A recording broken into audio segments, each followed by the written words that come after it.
Welcome to Sparkle, where we ignite faith by connecting, inspiring, and encouraging women with their true stories. And today we have a special guest, Suzanne Tanzi, and she is my sister-in-law, and she has 5 children, and she lives in the Washington, D.C. area. And welcome. She's got a big job, and she's got a big family, and she has an amazing story. So welcome, Suzanne. Thanks, Betsy. You want to tell us a little bit about yourself? I know I didn't go into many details, and you have a lot of great things. Well, like you said, I live in DC. I work at the university here in media and promotions. I do have 5 kids. Most of them are out of the house. And I don't think my life is any more remarkable than yours. So I come from a family of 8 kids, one of whom is my brother, Kevin. That's your husband. Yeah. And we do share a lot with you as well, which we'll probably get into here. Yeah, no. And I know that you have a strong faith. You have for a long time, and a lot of people admire your faith and your big family and how you navigate as a mom and a working mom. And, just with 5 children, it's just, today people don't do that. And I think, there's something to respect you for. Tell us a little bit about how you encountered your faith and kind of where it started. Yeah, well, my parents were both believers, and they imparted that to us, not necessarily daily, but it was something that was really intimately part of their married life. And so we learned to pray from them. We went to church every Sunday, and we were involved in our faith community at the different churches that we were at, which they supported up to a certain point, because I think back in that generation, there wasn't a lot of talk. It was sort of a lot of following, if you will, which gets you to about your teenage years. And after that, good luck. Yeah, right. So how would you say that kind of carried you or allowed you to grow in your faith? And then maybe tell us how it became real to you, your faith. Yeah, so I mean, I think the fact that my parents did love each other and they were grounded in the faith was something that always stayed with me. But like I said, they didn't talk about it a lot. And frankly, our upbringing was fairly chaotic to the point that there weren't even probably a lot of opportunities for in-depth conversations and so forth. So I kind of went on my own, getting into high school and college, was still part of the same faith community, but not, as maybe committed as they were. So I would say like the family is a good start with its many imperfections, and mine had many. But from there, at some point, you have to own it for yourself. You have to accept and also accept being God's instrument, which wasn't something I'd really thought very much about. Probably, not straying too far, because it was not only what was familiar to me, but something that I did care about. But I would say talk about chaos after the college days, and I found someone myself who was really well rooted in the faith, and we found that raising our kids, we thought we had it all together, but we realized that we weren't going to be the ones to save them. We needed to really call on God more strongly, which we did within a group of friends. Meaning we gave them more mentors to rely on, tried to get them into programs, and also, unlike my parents, started to have conversations about the reasons for our own faith, which honestly was way outside my comfort level because I wasn't raised like that. But we took those kind of risks. And then, it's good to have your kids as an impetus to sort of make a new you, to transform, that the way that path is going. But it also, like I said before, needs to be something embraced by me. Yeah. Even within this. And that was something I was sort of trying to move towards. Yeah, no, I think that's amazing that you did that. And I think the fact, you're bringing in other people, to inspire your children with their faith is really great. Most people don't even think to do that. So I think that is huge. And then the other thing is as as you are developing into a person, and when you were a teenager, was there anything else that really inspired you, that you can think of that really pushed you forward? Well, one of the things, well, beyond teen years, but one of the things that I was never really able to do was surrender myself. Mm-hmm. And while I was sticking with sort of the program, it wasn't really my surrender. And like I said, that didn't really happen in teen years. It was more like when I was getting older, and we have a good marriage. Kids were growing up very well in a good environment, and so we made a big investment. We moved from New York City, where we were doing really well, to this area to buy a business. It was an architectural millwork business, and that a friend of my husband's was the master carpenter, and the whole thing was going really well. But there was a big conflagration at one point because somebody was smoking behind the building, and there were gas tanks that went up, and the whole business, our whole investment, our golden nest egg that was going to carry our kids through college, the whole thing went up. And actually at the time I was pregnant too. So that was a disaster. There's just like nothing else to say about it. It was an accident. And also my husband had bought the business and made sure every single person was insured, but to save money, he didn't insure himself and his partner because they were working up to that. Because we'd only been there not even a year, and that was part of the business plan.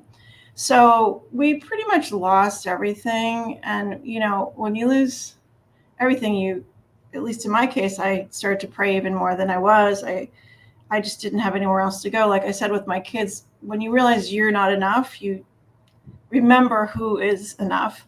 Yeah. And I found myself praying a lot. And at a certain point, not too far into it, I was praying for the partner, I was praying for everything. And I just started being overcome by gratitude, which was so bizarre because I was listing all the things I didn't have.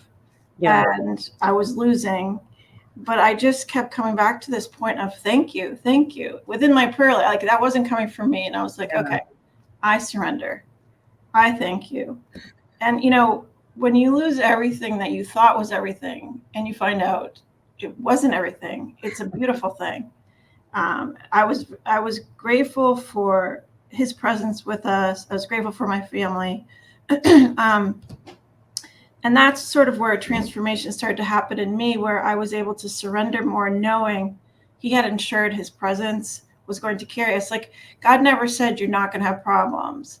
God never said, I was already struggling with this because I'd lost a couple of babies before they were born. And there were some other disasters that I thought we'd recovered from, but I'd never really given anything over to him in these things. It was always soldiering ahead. And it was such a relief and a liberation, if you want, to just then obey. That would be the next, like, these are my circumstances.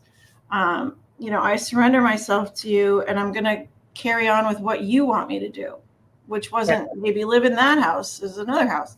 So you saw his hand in all of it. I mean, right. You saw him working toward, working it out, even though it wasn't like the way you would have thought your life would have been. And it may have turned out better than you would have planned. Yeah, well, it's the difference between me doing everything for him, which I would say I was doing, and moving towards, I'm still not there yet, but moving towards letting him work through me.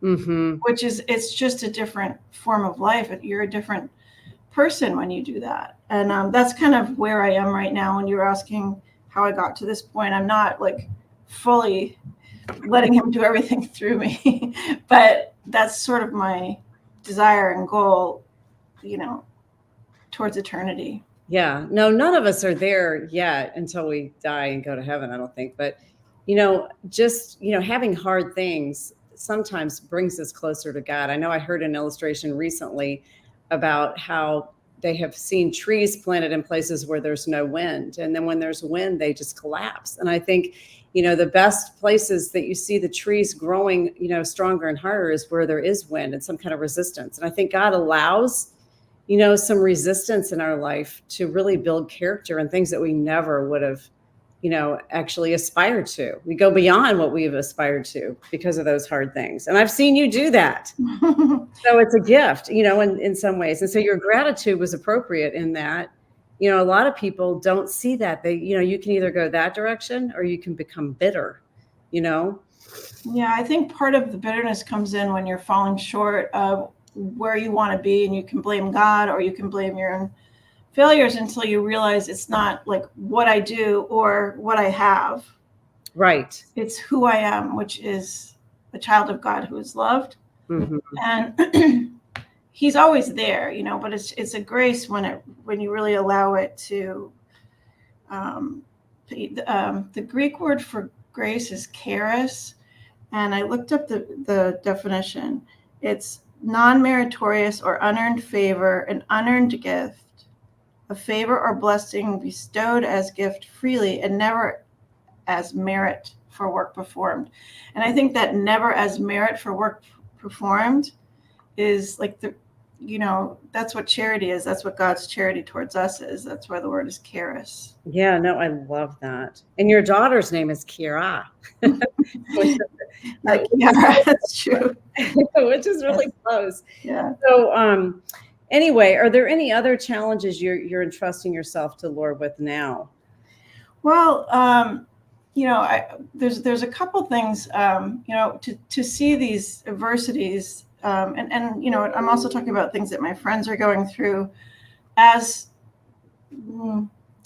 a place for him to enter in. Like there's an author called Francis Thomas. He wrote The Hound of Heaven, and he wrote something like, "Is my gloom not perhaps a shadow of his outstretched caressing hand?" And so one of the challenges is to I have a friend whose granddaughter died recently, and she's an amazing person. You got to put her on the show maybe, but she talks about the grace of the loss, which they'll never get over. It was an accident. She fell. But being around these kind of people who remind me that it's his caressing hand that's always there in everything, even if he didn't want you to get cancer, like I've had, for example, or he didn't want this child to die, he's holding your hand. He's there. And, if you want to know more about that stuff, you probably know it's a dated book, Power and Praise by Merlin Carruthers. He does prison ministry, and there's a lot of really pretty bad stories that could be told from prison, but he tells the story of God's grace coming into prison and his ministry there. It's a very easy book to read. Like I said, it's kind of dated, like a little bit corny, but it's very true and real. So I find the challenge to me is to let myself be reminded, to kind of let myself be taken over, and because I've been sent by someone, I've been called by someone, sent to someone, with someone, and all those elements are really important. The only other obstacle I would mention there is, and I think I know a lot of other women that struggle with this, is just feeling worthy. Like we have this sense of guilt or imposter syndrome sometimes, like as a mom or as a professional, but also, and especially problematic in our relationship with God, where we're actually not looking for him because we're always trying to deserve him. So for example, I brought some gifts over to my grandson. He was really sick. So I went to the house, but I made sure he was in a nap because I didn't want to get sick. And my daughter told me he woke up and just he saw the stuff that I brought, but he was just crying inconsolably because he missed me. He found out that I was there and he wanted to see me. And then eventually he was distracted by the banana bread or whatever. And it just really struck me as how often do I see and acknowledge the gifts that he sends, but I'm not looking for him. I don't talk to him. I ask for things, but I don't, sort of like, not like he taught me something that day just to think about, it's, if you see the gift, look for the giver. Right. No, that's really good, because I think a lot of times our focus is on the gift, which, I mean, that's pretty human nature, right? Yeah. there's the last two things I think we can conclude with, and I know we talked about this, is, you had mentioned something about God's love for us and how, in Ephesians, how overwhelming it is and how encompassing it is and how we can really, and we have to acknowledge that. And then maybe mention about the community that you're in and how important that is too. Sure. Yeah. Well, as I mentioned, I may or may not, I work for a nonprofit, so we write thank you letters to our donors, and my boss does that because he's running the place, but I actually am the writer here, so I write it, and I am a donor. So one time I received a thank you letter that I had written, and I thought that was hilarious that I'd written a thank you letter to myself, because that's just not me. I don't thank myself. To grow in love for ourselves, as I was implying before about the example with my grandson, it is an opening of the relationship with him, because that's the whole point of our life is to be accompanied by him and to eventually live with him forever. And you actually are the one that mentioned Ephesians when we were talking about this earlier. The quote is, "Let Christ dwell in your hearts through faith, that you, rooted and grounded in love, may have strength to comprehend with all the holy ones what is the breadth and length and height and depth, to know the love of Christ that surpasses knowledge." Mm-hmm. And I think that that's one of the challenges we have, is to let ourselves be taken and let ourselves be loved, and to recognize it where it shows up, whether it's in us or, like you mentioned, this is probably one of the most important things on my journey, is the companionship of friends and family.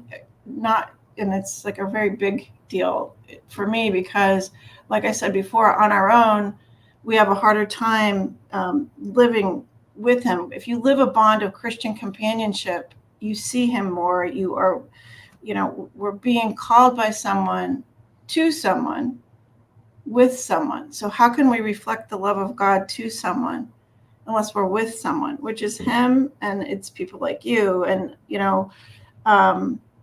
the first bond for me would be my marriage, but also the friends that we have chosen, and more interestingly, the ones that have been chosen for us, the ones that I probably would not have picked, have turned out to be real instruments of awareness and kind of an experience of the hundredfold here below, because we're all accompanying each other to eternity, and so my kids have this same sense too, because they've been put in the same community. Not all of them have embraced it in the same way, but two of my daughters are both missionaries, and they said they can't imagine being happier by just giving, like, they're at the point of surrendering their faculties so completely that he's able to do what he wills with them, mm-hmm. which is what I was saying, when can he show himself through what he does through me? I feel like my kids are doing it a lot better than I am, but it's just been this really, and they will say it too, the example of the companionship.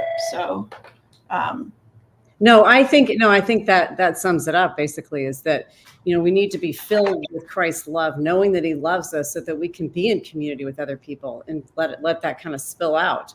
But I think that's fabulous that you've come to that, because I think that's kind of sums up what Christianity is.